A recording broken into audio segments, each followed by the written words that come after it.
I wanted to take a few minutes to preview lessons 9.1 and 9.2 with you by just going over the exponent rules. These are all the exponent rules that you should have been exposed to in Algebra 1 and Algebra 2, and I'm just going to summarize them here and then show you a few examples. The first rule has to do with having the same base. So x is the same base in each case, and then you're multiplying with the same base. So the rule says that you would add the exponent. So we will add the exponent. The second rule is when you divide. If we have the same base and we're dividing, then you're going to subtract the exponent. The third rule is called the power of a power rule. We're taking a power, x to the m, and we're multiplying by this other power. So we're going to multiply those powers together. So a power of a power means we would multiply the powers together. The fourth rule of exponents that you should know is that anything to the 0 power gives you 1. So that would be 1 by rule. The next one has to do with writing things fluently between fraction powers and then their counterparts in radicals. So whenever we have x to the a over b power, this is actually the power, and the denominator is the root. So if we were to write it in a radical, there'd be the b root of x to the a power. The power is the numerator and the root is the denominator. This rule has to do with the reciprocal, and this reciprocal would mean that you could look at it as x to the negative first power over y to the negative first power, and then switching those powers around. But you can just say I'm going to reciprocate the whole thing. This would be y over x. So you want to reciprocate when you have something to the negative first power. So some examples that we could do would look like this. If I have x to the third times x to the fourth, since I'm multiplying with the same base, I'm going to add the powers together, and that will be x to the seventh. When I have x to the 11th divided by x to the third, I would want to subtract those powers, and that's going to give me x to the 8th. When I have x to the 4th raised to the third power, that's that power of a power. I'm going to have x to the 12th power by multiplication. And in this particular case, you'll notice we have x to the 5th divided by x to the 8th. And so we have a larger denominator power than we do numerator power. So you would not want to subtract those and get x to the negative third when you bring this up, because you're not allowed to have negative exponents in the answer. So what you would do then is you would reciprocate that. That'll be 1 over x to the third. So I always say just go where there's more power. If this is a larger number in the denominator, then I'm going to take that numerator power down and subtract it. So that'll be 1 over x to the third. Okay, a few more examples. I'll go to another page here. On number 5, I want to do the third root of the square root of t. So you could think of that as t to the square root would be the 1/2 power, and then the cube root of that would be the 1/3 power. So you could take them out of their roots and put them as fraction powers, and then multiply the powers together to get t to the 1/6. And so then that would become the 6th root of t. The 6th root of t.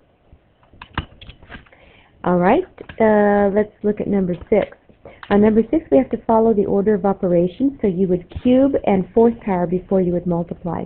And then one thing that is sometimes difficult for students to remember is that you have to cube all parts of this fraction. So this would be x cubed over 27. And then this would be 2 to the 4th power is 16 over x to the 16th power.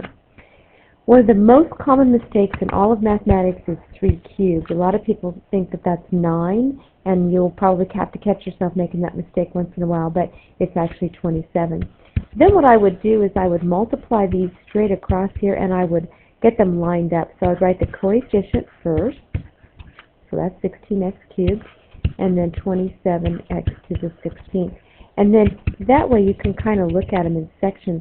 Here we would not be able to reduce 16 over 27. We would, however, be able to reduce x to the third over x to the 16th. So let's take this down to the bottom and subtract those powers. So all that's left in the numerator is 16. In the denominator I have 27x to the 13th power. Okay, number 7, As far as order of operations goes, there are no powers on the outside of the parentheses. So here's what you're going to do. You're going to multiply your coefficient numbers together, and then you're going to multiply with the same base, so x to the 1/3 times x to the 4/7. Well, x to the 1/3 times x to the 4/7 means we have to add the power together. So I want to add 1/3 plus 4/7. If I don't know what that is, I can ABCD that.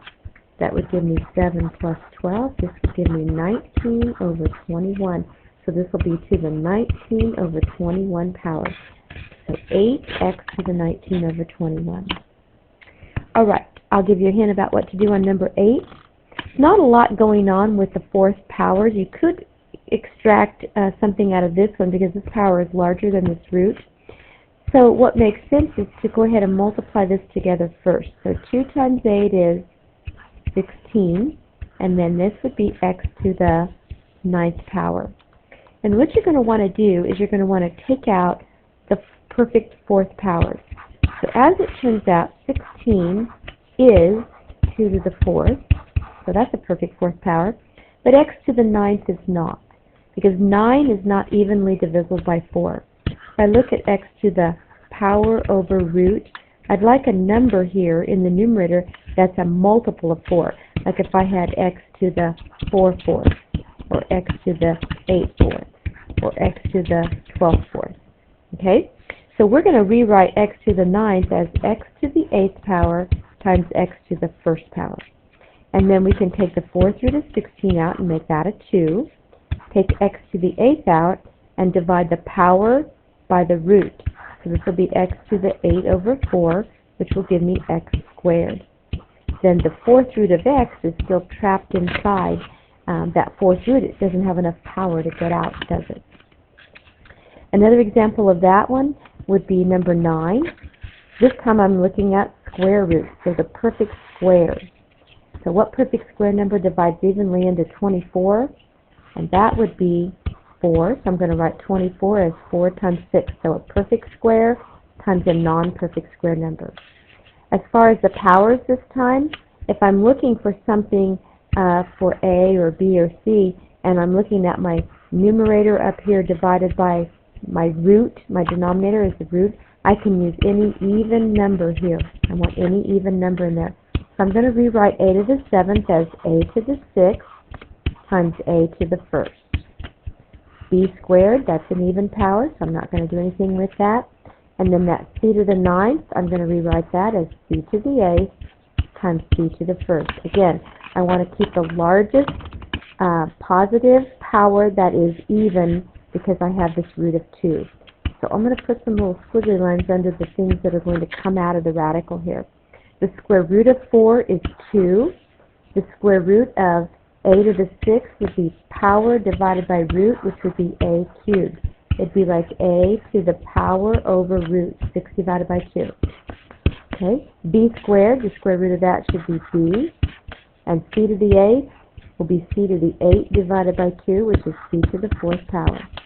The rest of the stuff that's left over doesn't have enough power to get out of the radical. 6 does not contain any perfect square numbers other than 1 as its factors, and then I have an A and I have a C.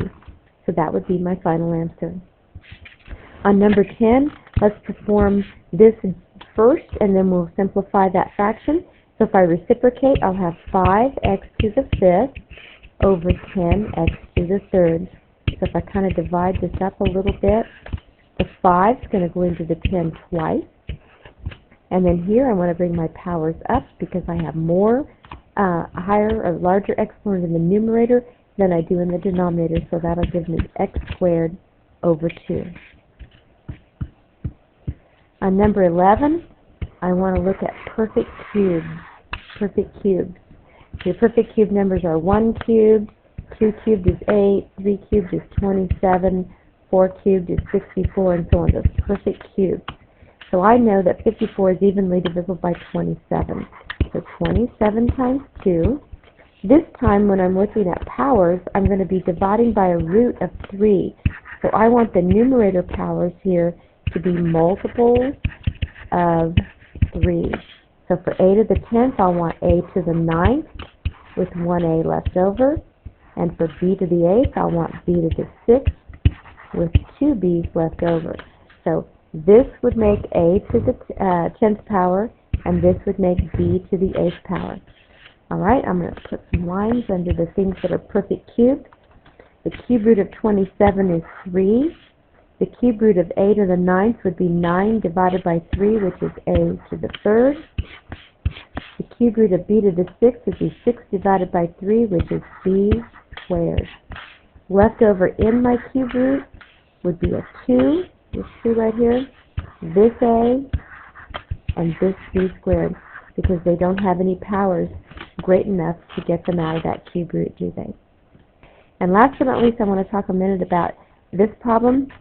The way we read this is to say the opposite of 7 to the 0 power. The opposite of 7 to the 0 power. 7 to the 0 power is equal to 1, isn't it? But if I take the opposite of that, I get a negative 1. Now, if the problem were written this way, this would be negative 7 to the 0 power. This would be 1.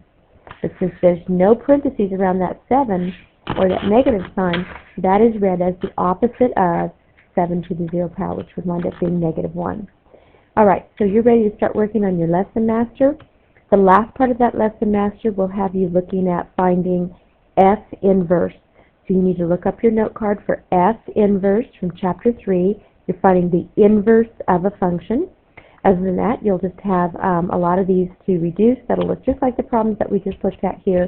If you need to go back and review the video to find any answers or any examples that look like the problem that you're doing, we will not be going over this in class. This is entirely review, and this is a courtesy to you so that you would be able to then do the problems in this chapter. So please come and see me or the student teacher if you're having difficulty with it.